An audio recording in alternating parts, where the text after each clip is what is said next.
ആളെ കിട്ടി 117 ചെക്കുകൾ. ഇന്ന് അവന്റെ പള്ള ഞാൻ വിളിക്കും.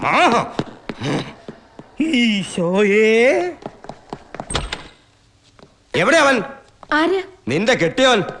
അവൻ പോലീസിനെ പറ്റിക്കാന്ന് വിചാരിച്ചല്ലേ? എന്റെ കയ്യിൽ കിട്ടിയ ഇടിച്ചു കൂമ്പ് കലക്ക ഞാൻ. ആളിവിടെ ഇല്ല.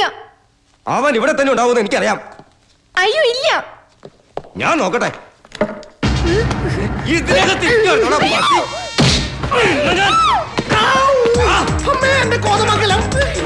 ഇതിലെ പോയിട്ട് പെട്ട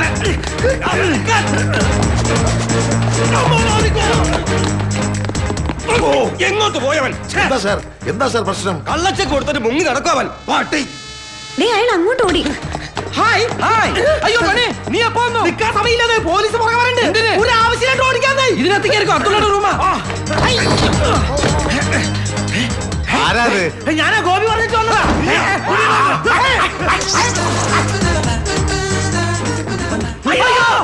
മണിയെ പോലെ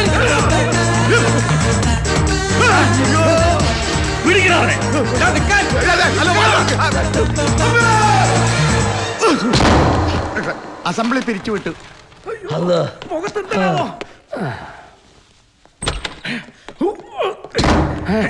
Who is that?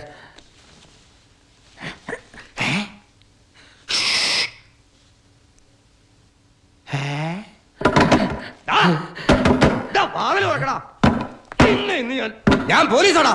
മര്യാദക്ക് തുറക്കുന്നവനക്ക് നല്ലത്. കുറെ നാളാടാ നിന്നെ ഞാൻ തപ്പി നടക്കണോ.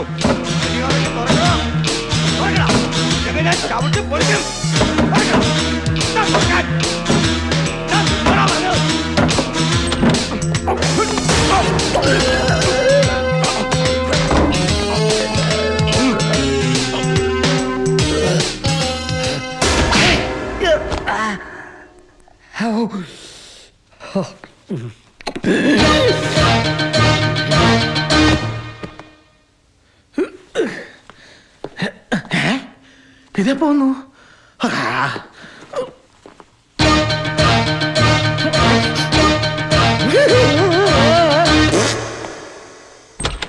കർത്താവേ, എന്റെ വായിന്ന് വല്ലതും വീട് പോയിരുന്നെങ്കിൽ ആകെ നാണക്കേടായനെ. എന്നോട് ടോമങ്കള പറഞ്ഞത് പോലീസ് മാത്തച്ഛനെ തപ്പിയെത്തിയെന്ന്. ഓ, ദ്രോഹിക്കാനായിട്ട് തന്നെ വന്ന് കയറിയിരിക്കുക നശൂലം. ആ ചെകുത്താലെ കൊണ്ടാണല്ലോ ദൈവമേ എന്റെ മോനെ തലയെ തുടിച്ചത്. നീ എന്നാ നോക്കിക്കൊണ്ടിരിക്കുക? പോയ പെട്ടി എടുത്തോട്ട് വാ. കാശ് ഇപ്പൊ തന്നെ കൊടുത്തേക്കാം.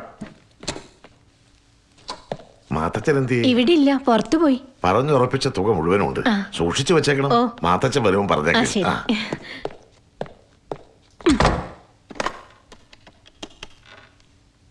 ഹലോ പ്രിൻസ് അല്ലേ? കാശ് മുഴുവൻ എന്റെ കയ്യിൽ വന്നിട്ടുണ്ട്. നമുക്ക് ഇവിടുന്ന് വേഗം പോണം. കാലത്ത് റെഡി ആയിരുന്നു. ആദ്യത്തെ വണ്ടിക്ക് തന്നെ നമുക്ക് സ്ഥലം വിടാം.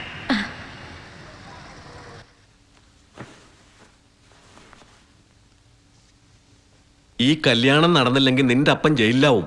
പോലീസ് ഇവിടെ കറങ്ങി നടക്കുക. അവൾ ഇവിടെ വന്നു മുതൽ ഇവൻ ഇവിടെ ഇരുന്ന് പിടയ്ക്ക. വീണ് ഇവിടെ ഉള്ളിടത്തോളം കാലം മനസ്സമാനായിട്ട് കേട്ട് നടക്കില്ല. എങ്ങനെയെങ്കിലും അവളെ ഇവിടെ പറഞ്ഞു വിട്ടേ പറ്റൂ. അവള് 104 നീ ഒരു കാര്യം ചെയ്. അവിടെ ചെന്ന് അവളുടെ മനസ്സിലിരിപ്പ് എന്താണെന്ന് അറിയേ. എങ്ങനെ സെറ്റിൽ ചെയ്യാനും നമ്മൾ റെഡിയാണെന്ന് പറ. 104 അവള്.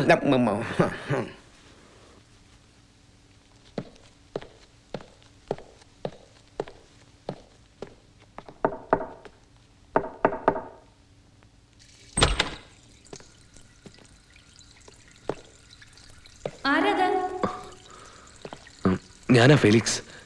എനിക്കൊന്ന് കാണണം. ആരായാലും കുറച്ച് കഴിഞ്ഞു വരൂ. ഞാൻ കുളിക്കാൻ കയറി. എനിക്ക് കുറച്ച് കാര്യങ്ങൾ പറയണമെന്നുണ്ട്. ഇനി വരാൻ സമയം കിട്ടിയെന്ന് വരില്ല. എനിക്ക് പറയാനുള്ളത് കേട്ടാ മതി. നിന്നെ കണ്ട ദിവസം മുതൽ ഞാൻ ശരിക്കൊന്നും ഉറങ്ങിയിട്ടില്ല. നമ്മളമ്മ ഒരുപാട് കാലം അടുത്ത ബന്ധം ഉണ്ടായിരുന്നുള്ളതൊക്കെ ശരിയാ. നിന്നെ ഇപ്പോഴും എനിക്കിഷ്ടമാണ്. പക്ഷെ എനിക്കിപ്പോ ഈ കല്യാണം കഴിച്ചേ പറ്റൂ. അതുകൊണ്ട് എനിക്ക് ഇത്തരക്കാരനാണെന്ന് എന്ന് ഞാൻ അറിഞ്ഞില്ല. കെട്ടിന് മുമ്പത്തിന്റെ പരിപാടി ഇതാണല്ലേ? കെട്ട് കഴിഞ്ഞ എന്റെ മോളെ വീട്ടിലിട്ടിട്ട് കണ്ട അറുവാഴ്ചകളെ പലതോറും കയറി. എന്താ എടോ തെണ്ടി തന്നേ, താനും കൂടെ കേട്ടോ തന്റെ മോന്റെ ലീലാവിലാസം. ഈ മുറി താമസിക്കുന്ന ആ പിഴച്ച പെണ്ണിനെ കണ്ടില്ലേല് തന്റെ മോൻ ഉറക്കം വരില്ലാന്ന്. കർത്താവിന്റെ കൃപ കൊണ്ടാണ് ഈ ചെത്ത് എനിക്ക് കൈയോടെ പിടിക്കാൻ കഴിഞ്ഞത്. ഞാൻ ഇനിയൊരു സത്യം പറയട്ടെ. എന്ത് സത്യം? എല്ലാം ഞാൻ എന്റെ കണ്ണുകൊണ്ട് കണ്ടതാ. ഇത് ഇന്നലെയും തുടങ്ങിയ ബന്ധമല്ല. ഇത് മറ്റത് പ്രേമം. ഇവള് വായിച്ചോ? ഓഹോ, അപ്പൊ താനും കൂടെ അറിഞ്ഞുകൊണ്ടായിരുന്നു ഈ കേസ് കെട്ടുമായിട്ടുള്ള ഇവന്റെ ഇടപാടുകളൊക്കെ. കുറച്ച് കാശ് കൊടുത്ത് അവള് പോവും. അതൊന്ന് ഡീൽ ചെയ്യാൻ വന്നതേ. നാണമില്ലേടോ ചെത്തെ ഇങ്ങനത്തെ പെണ്ണുങ്ങളുമായിട്ട് തന്റെ മോന് ബന്ധപ്പെട്ടെന്ന് പറയാൻ? എന്താ ഇവിടെ നടന്നത് എന്തൊക്കെയാണെന്ന് തനിക്ക് മനസ്സിലായി. അച്ചായ കാര്യം അറിയാതെ വെറുതെ കിടന്ന് തുള്ളരുത്. ഇവള് അച്ചായം പറയുന്ന പോലെ അത്ര മോശക്കാരിയൊന്നുമല്ല. ഇവള് വലിയ കുടുംബത്തിലുള്ളതാ. ഇവളുടെ അച്ഛൻ വലിയ മറ്റതാ, ഊത്ത് വിദ്വാൻ. അതെനിക്ക് മനസ്സിലായി. ഇവരുടെ മോന്ത കണ്ട അറിയാം ഇവിടെ തന്ത ഊത്തുവാണെന്ന്. അങ്ങനത്തെ ഊത്തല്ലടോ. കച്ചേരിക്കൊക്കെ അങ്ങനെ നീളത്തിൽ ഓട്ടിട്ടിട്ട് ഹാർമോണിയത്തിൽ ഓട്ടില്ല. അതല്ല. എന്താ അതിന്റെ പേര്? തബല. തബലയല്ല. ഇപ്പൊ പേര് കുന്തായാലും എനിക്കൊന്നുമില്ല. അതെന്താ തനിക്ക് കുന്തല്ലാണ്ടായെന്ന്? പപ്പാ ഇവരെനിക്ക് അറിയില്ല. ഇനി ഇപ്പൊ നീ അവളെ അറിയില്ല എന്ന് പറഞ്ഞാലും ആരും വിശ്വസിക്കില്ല. എല്ലാം പുറത്തായില്ലേ? കുറച്ച് കാശ് കൊടുത്ത് പറഞ്ഞയക്ക്. അയ്യോ. നിങ്ങൾ എന്തിനാ ഇങ്ങനെ കുന്തം വിഴിഞ്ഞ പോലെ നിൽക്കണേ? ഇവിടുത്തെ കാര്യങ്ങളൊക്കെ ഞങ്ങൾ ആണുങ്ങൾ നോക്കിയോളാം. നിങ്ങൾ റൂമിലേക്ക് വെക്കോ. ആരും പോണില്ല. എല്ലാരും അറിയട്ടെ. അല്ല പപ്പ എനിക്ക് സത്യമായിട്ട് എനിക്ക് അവരറിയില്ല. മതി തന്തേ മോനുമായിട്ടുള്ള കളി. രണ്ടുപേർക്ക് ഒരുമിച്ച് ഈ ബാങ്കിലാണ് അക്കൗണ്ട് അല്ലേ? വൃത്തികേട് പറയരുത്. താലി മുറിയുടെ വാതൊക്കെ മുട്ടുന്നത് ഞാൻ കണ്ടിട്ടുണ്ട്. എന്നിട്ട് ഞാൻ ചോദിച്ചപ്പോ താൻ എന്താ എന്നോട് പറഞ്ഞത്? അതിനകത്ത് തന്റെ കുമ്പളാഞ്ചേരിയിലെ അമ്മുമ്മയാണെന്ന്. ഇവളാണോടോ തെണ്ടി തന്റെ കുമ്പളാഞ്ചേരിയിലെ അമ്മുമ്മ? ഞാൻ അന്നേ പറഞ്ഞില്ലേ ഇവനാള് പരമനാറിയാണെന്ന്. അന്ന് എല്ലാരും കൂടെ എന്നെ കുറിച്ച് കിട്ടി. നീ പോടാ. നിനക്ക് എന്റെ ഭാര്യനെ കിട്ടാതിനെ കൊതിക്കറിവല്ലേ? ഇമ്മണി കിട്ടും. ഞാൻ പറയണമെന്ന് കേക്ക്. പോകരുത്. എല്ലാത്തിനും നാക്കിയാ പിടിച്ചെടുക്കും. 10 പരുതുമായിട്ട് ഇതൊന്നു മാത്രമേ എനിക്കുള്ളൂ. അതെന്റെ കുറ്റ അല്ലടാ, ഇതെല്ലാം എന്റെ കുറ്റം തന്നെയാ. ഇനി ആരെന്ത് പറഞ്ഞാലും ശരി ഈ കല്യാണം ഞാൻ നടത്തുകയില്ല. എല്ലാം പറഞ്ഞുറപ്പിച്ചിട്ട് അങ്ങനെ ഇങ്ങനെ മാറാൻ പറ്റില്ല. ഞങ്ങൾക്കുണ്ട് കുറച്ച് അന്തസ്സൊക്കെ. കണ്ടടാ, കണ്ടു. നിന്റെയൊക്കെ അന്തസ് ഇപ്പൊ ഞാൻ കണ്ടു. ഇനി ദൈവം തമ്പുരാൻ വിചാരിച്ചാലും ഈ കെട്ട് നടക്കുകയില്ല. ഇവന്റെ അപ്പം ഞാനാണെങ്കിൽ ഈ കല്യാണം നടത്തും. തോക്കുണ്ടോ എന്റെ കയ്യില്? നിന്റെ കൈ കോപ്പുണ്ട്, എനിക്ക് പുല്ലാണ്. സംസ്കാരം നിനക്ക് കണ്ടി. ഇളന്തോളി അച്ഛൻ വരട്ടെ, എന്നിട്ടെല്ലാം തീരുമാനിക്കാം. താനിങ്ങോട്ട് വന്നു. പൊന്നും പണമൊക്കെ കൊടുത്തതല്ലേ? അച്ഛന്റെ മധ്യസ്ഥത വേണം എല്ലാം തിരിച്ചു വാങ്ങിച്ച് പിരിയാൻ. തൽക്കാലം താൻ മുറിലോട്ട് പോ. ചെല തൽക്കാലം താനും പോ. നാളെ അച്ഛൻ വന്നിട്ടെല്ലാം തീരുമാനിക്കാം. ഇപ്പൊ ഞാൻ പോയിക്കോളാം. ഞാൻ അടിമുടി തീ പിടിച്ചിരിക്കുക. ഈ കല്യാണം നടന്നില്ലെങ്കിൽ എല്ലാത്തിനും ഞാൻ വെടിവെച്ചു പോലും. എന്നിട്ട് 3-ാം നിലയുടെ മോളിന് താഴ്ത്തിക്കെടുത്ത് ചാടും. എന്നിട്ട് ഞാൻ ചത്തില്ലെങ്കിൽ അതെന്റെ ഭാഗ്യാണെന്ന് കൂട്ടിക്കോളൂ. എല്ലാം തൊലച്ചപ്പോ നിനക്ക് സമാധാനമല്ലേടി? നിന്നെ കൊല്ലു. ഡാഡി ഡാഡി ഞാൻ പറയുന്നത് കേക്ക്.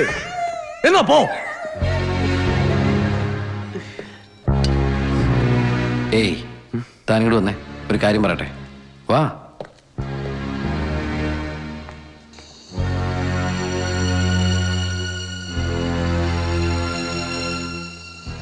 തന്നെ കിട്ടാനുള്ള തലയിലെടുത്ത് വീണയ്ക്ക.